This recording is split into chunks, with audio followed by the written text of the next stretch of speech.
Welcome to Business Class, a podcast for people wanting to upgrade their thinking, upgrade their learning, and upgrade their life.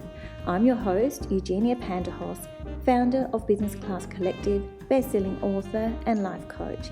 If you're an entrepreneur, a startup, or someone who dreams of reaching their full potential, then you're in the right place. You'll feel empowered and inspired to design the life you've always wanted. Let's do this. Hello and welcome to the show. I'm thrilled to have you back again with me this week, and I'm extra thrilled to have my friend Natasha Telfer join us and share her inspiring story. Here we go. Welcome to the show, Natasha. Thank you, Jeannie. Thank you for having me. Tell me a little bit about yourself.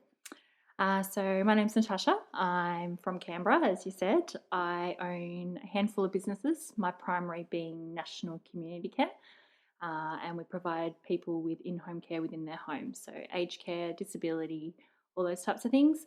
And as a side business from that, we identified some training gaps within our industry, so we also started up a training business as well. So they're probably my two primaries, but the nursing care is definitely where my passion lies.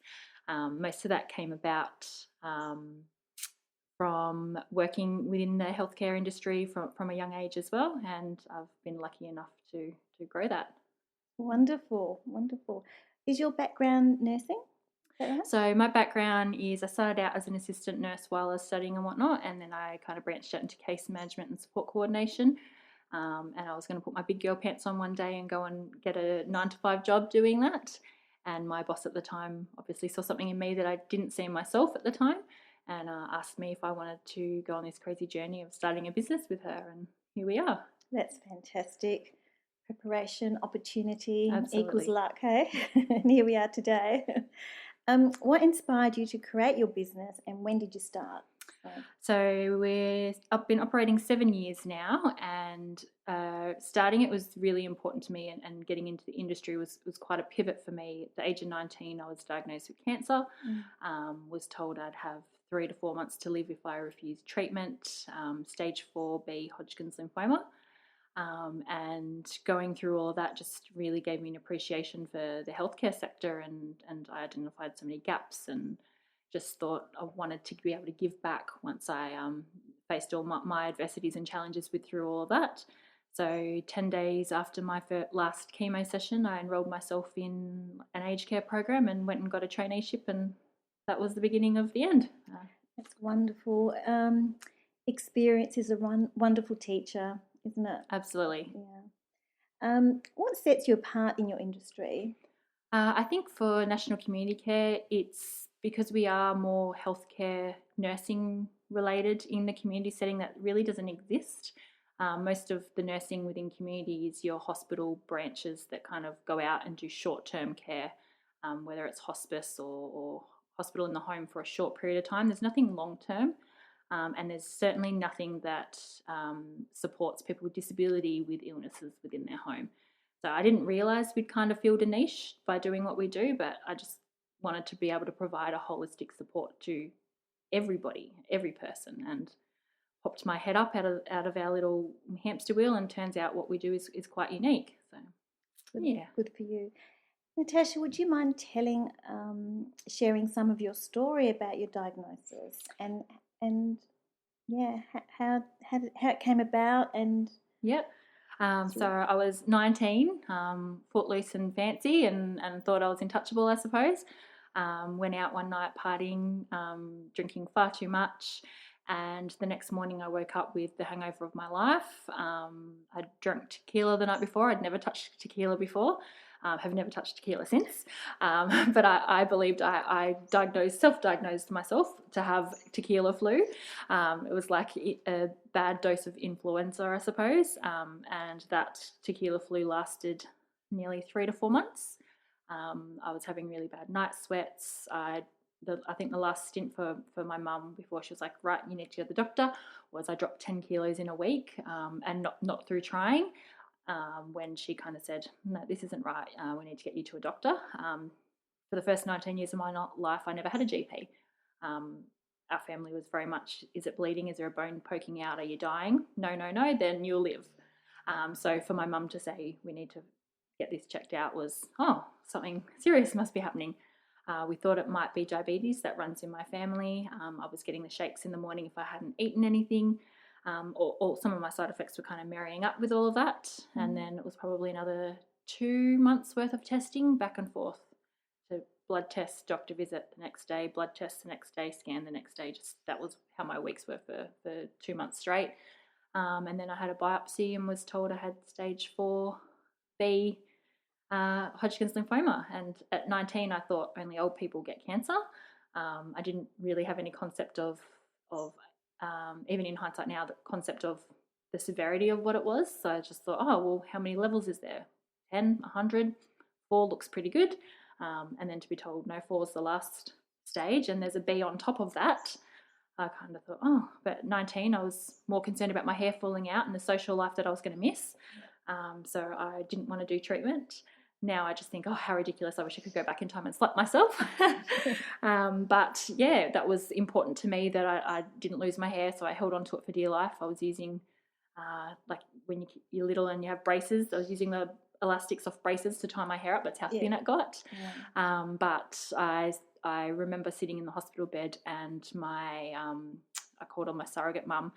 She came in and said, right, head down, bum up, you've got to fight this. No more going out, no more drinking, no more partying, rattling off all the things I needed to do to beat this. And something just kind of triggered there in the hospital bed. And I just thought, no way. If I'm stage 4B, chances are I'm going to die. If I'm going to die, I'm not going to die sitting at home being a hermit crab. So I probably did everything I shouldn't have, along with tried every single remedy in the world, Chinese medicine, acupuncture, chemotherapy, you name it, I tried it. Everybody had a makeshift solution for me. My father's family came and blessed me. And to be honest, if I got that diagnosis again, I would probably do all those steps again because I can't say what it was or wasn't that kept me here today. Exactly. Yeah. Probably a mixture of everything. Absolutely. Medicine, belief, faith, blessings. Yeah, we don't know where the power comes from, and that blessing was bestowed upon you to come through. And look, we're sitting here together in my home having a chat. Yeah. So that's kind of like one of your greatest challenges on a personal level, isn't it? Yeah, absolutely. Yeah. And how did you feel when you came through and you got a clean bill of health? So it was probably a good 2 years before they would allow me to start my remission. And then I had obviously the 5 years before I was in full remission. And that was because of the severity of the cancer. And to be honest, I think I cried twice from the day I was diagnosed to the 5 years of it being over about that.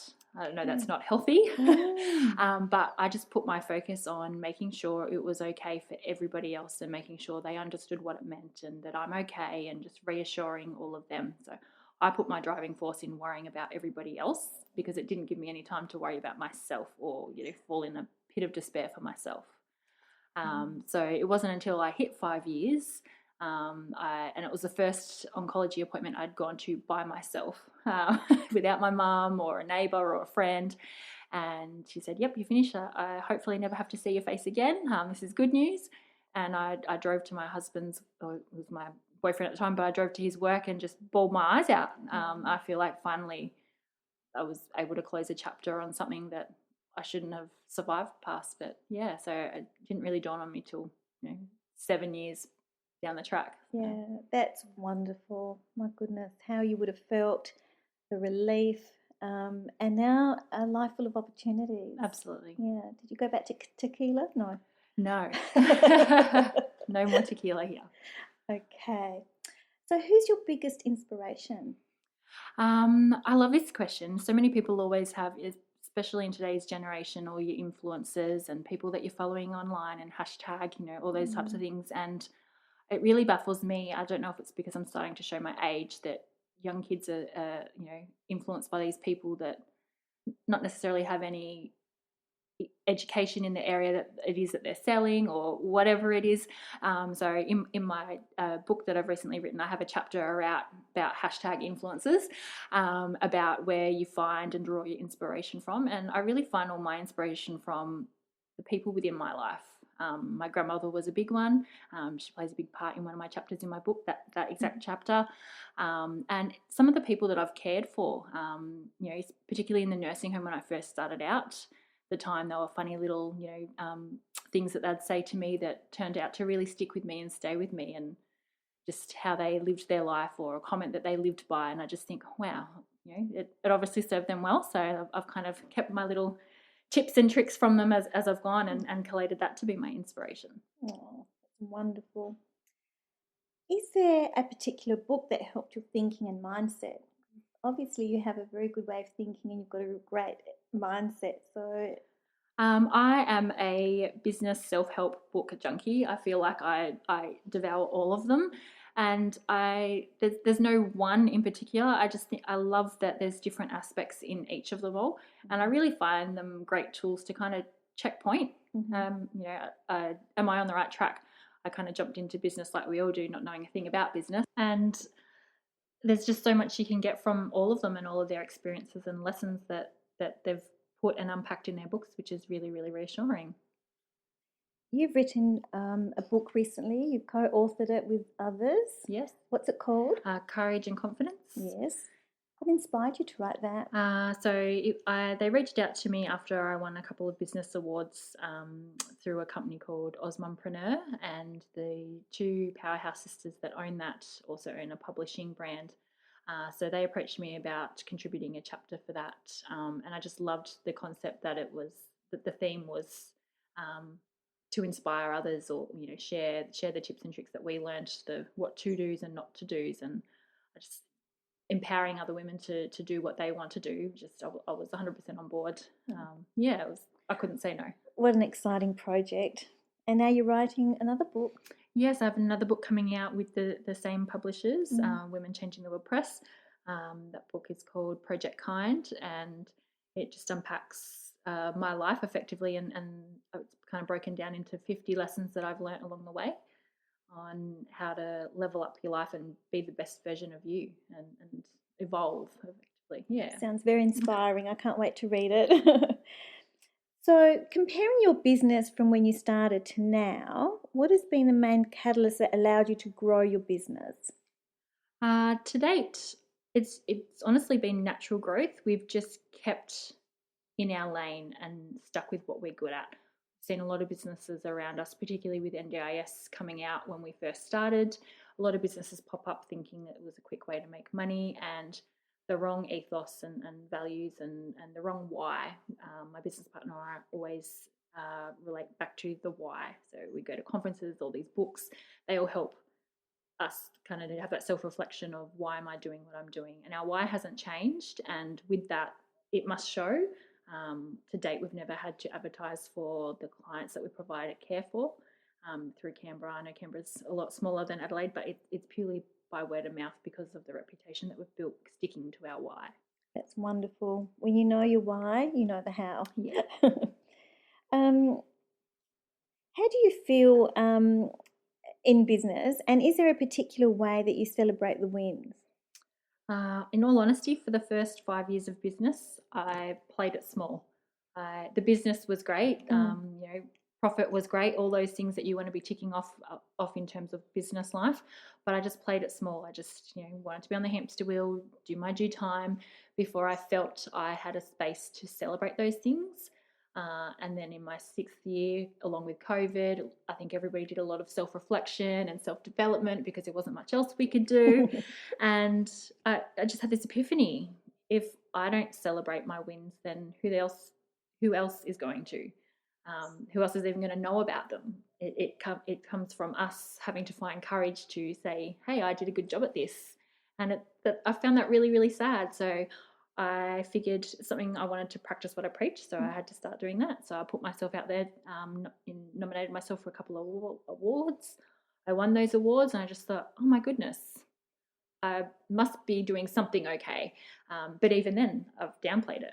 Something okay. I obviously must be doing something fantastic because I won some awards, and just that realization. I would say outstanding, actually. Thank you.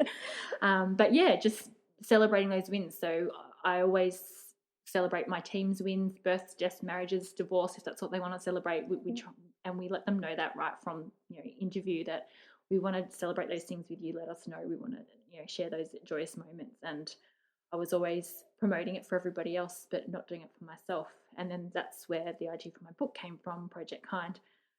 The world could be a kinder place. We all know that, but it has to start with being kind to yourself. And that was the one thing that I was really lacking. I know it's easy to say self-care, have a shower without the kids busting in. That's not really self-care. I feel like that's a human necessity.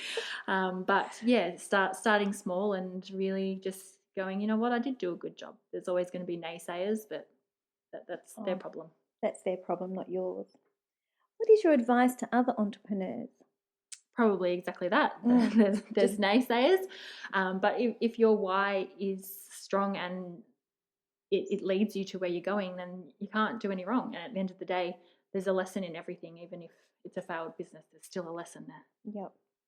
What's the best piece of advice you've received? Probably when I was working at an acquired brain injury unit, I was looking to do further study, and I registered myself in criminology. God knows why. As you do. I was studying criminology and I really wasn't enjoying it, but I thought, I'm not a quitter. I'm not quitting. I need to see this through. I need to get a big girl job and go and put my big girl pants on. And this person that I worked with said to me, why do you need to find a forever career? Why don't you just find something that you're passionate about today? And it was something so simple and something like, yeah, I know, but it really stuck with me. I was like, we're all looking for that forever job. And I think because our parents' generation was that they went into employment at the ages, 17, 18, and they had that same job for 60 plus years. We don't do that these days. We're lucky if anybody stays in their job for 2 years. And just kind of having that epiphany and going, I can be whatever I want whenever I want, was a game changer for me. And it took 20 something years to figure that out. So. And you're not looking back now, are you? So we've talked about your personal challenge. So is there a challenge in your workplace that you've had to overcome? Yeah, absolutely. So because we deal with government funding in terms of NDIS participants and whatnot, we often have a lot of red tape, or the participant isn't getting the funding that they need, or the process within the government changes themselves. So we're always up against this government agency that I really feel have no concept of what needs to be provided on the ground level. There seems to be this disjointment between the people that hand out the money and the people that need the care, and the provider that's stuck in between. So we really try and bridge that gap where we can. We've had to battle the NDIS quite frequently. I'm pretty sure we're on their blacklist if they were to have one. In saying that, though, they have recognised the care that we provide and have name dropped our company to some clients before. Then they're not to show bias or direct you where to go, but knowing that the niche market that we're in and the very small pool that is, they do know that we are the best at what we do. And if they have an email or a phone call from us, it's a bone that we're not dropping. So always battling them on that front to get good outcomes for the clients effectively. That's wonderful. So did you say that you also have a registered training organisation as part of your business? Yes. Yep. So we opened up a separate company, and that was because we operate a disability house that cares for people with tracheostomy airway management. You can't find those nurses anywhere. If anybody has tracheostomy training, they're a registered nurse. They already work in ICU as a specialised nurse. They're certainly not doing community nursing. So to find community nurses that have trachea experience is non-existent. So we just thought this was a really big gap. It was in the middle of COVID. We were lucky enough to partner with our ACT government to help us cover those gaps to get this house open. However, it wasn't an ongoing solution. We were outsourcing our training, and it was costing us 60 plus K a year in outsourcing training, which, to be frank, was really, really poor. It was aimed at carers, not registered nurses, so it was very limited. And so my clinical coordinator and I went and did a trainer and assessors course and thought we can do better at this. So we have written a package for tracheostomy airway within the community, which currently does not exist. And we're 1 year in with our registration at the moment, so we need to wait 2 years until we can be a registered training organisation. and then we'll look to package that training package and have it recognised with an RTO number assigned to it, so that level of care can be provided to all people across Australia with that require that level of care. Well, we are a pioneer, aren't we? How good is that? Yeah. So it's so niche and so rare. Somebody has to do it. It's not fair that these guys only have the other option of living in hospital otherwise. Yes. And the house that you built, talk to me about that. So it was a disability home. Their advocate approached us, who now works for us, thankfully. He's amazing. He approached us to provide these participants with 24-hour nursing care if we could get them into this home. So it was a 7-year project. None of it was billable to get them the level of funding that they needed, to get the NGIS to understand the level of funding that they required and what their care needs were, to get it across all the red tape and the line. It was the house first of its kind. There's no other like it because of the level of care they need. And we were able to get 4 participants out of hospital who collectively resided in hospital for over 18 years combined, purely because there was no suitable accommodation and there certainly was no service provider that had the expertise to provide the care that we provide. Now, to me, that was just baffling. I didn't understand why. And in a way, they were disadvantaged because of their tracheostomy airway. And to date now in Canberra, there's 7 tracheostomy participants that require service provider help, and we provide supports to 6 of those. That's fantastic. It's amazing that you identified the gap in the market and actually did something about it. Yeah. You know, that's commendable. It really and truly is. Yeah, wonderful. Can you run us through a typical day? What does your day look like from the moment you get up, if you make it to the bathroom without the kids? Normally wake up to my 3-year-old running in and jumping on me, telling me to get up, and I start my day with a sit-up with him attached to me, sitting up. Then feeding him and my daughter, getting them ready for school, doing the whole mum gig. Once they're out the door with my husband to go to school, then I can have a shower and de-shovel myself. Then I usually head to the office. No one day is the same. I wish I had a routine, but things just fly in everywhere. So some days I'm helping my team out. Some days I'm providing care because we're short-staffed. We like to keep on the ground level as well. I don't want my team to ever feel I'm in an ivory tower asking them to do something that I wouldn't do myself. And or running training. Now that we've done the training program as well, we can do the training within our community care company ourselves. And then once school finishes, it's after school sports, afternoon tea, dirty school uniforms, all the mum gig again, dinner, bath, bed, the whole shebang, and then probably bed a couple more times when they come crawling out before they finally pass out. Wanting more cuddles from mum and dad. Oh, that's wonderful. I wanted to ask you 22 questions so that the audience can get to know you a little bit better. What makes you smile? My kids. How did you start your day today? With a coffee. That's great. What's your favourite cuisine? Thai food. If you could travel anywhere in the world, where would it be? Fiji. Do you prefer to text or to call? I'm a texter. Do you play an instrument or do you sing? No. Is the world better for it? Yes, I'm probably the only islander that cannot sing. What's your happy place? The feeling of home. What movie would you recommend? Any kind of rom-com I'm always a fan for, lighthearted. Do you have a favourite song or artist? I love anything that's uplifting and inspiring. What's your favourite city and why? To be honest, I really like Adelaide. I did live here when I was younger and I just love that it has so much heritage. White wine, red wine or champagne? I'm a bubbles girl. What's your secret pleasure? Probably chocolate. I don't know if that's much of a secret though. What's your biggest strength? Probably my stubbornness. If you're a hashtag, what would it be? Hashtag stubborn. I guess it leads into my resilience. I was going to say, it could be resilience. Sometimes it's stubbornness, sometimes it's resilience. Do you have an exercise routine and what is it? No. Perfect. To get an exercise routine. Gold or silver? I'm a both girl. If you could catch up with anyone, who would it be? My grandmother.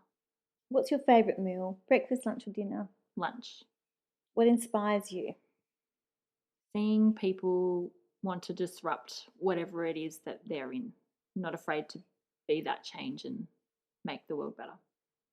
What's your favourite time of the day? Morning. What was the best holiday you've had? I feel anything with good people. It's more the memories than the place. Mm-hmm. Sweet or savoury? Sweet. Is there a cause you're passionate about? Again, anything that disrupts to improve the life, particularly in healthcare, I suppose. Is there anything else you'd like to share with our audience? That they need to jump on and listen to your podcast. Oh. You are amazing.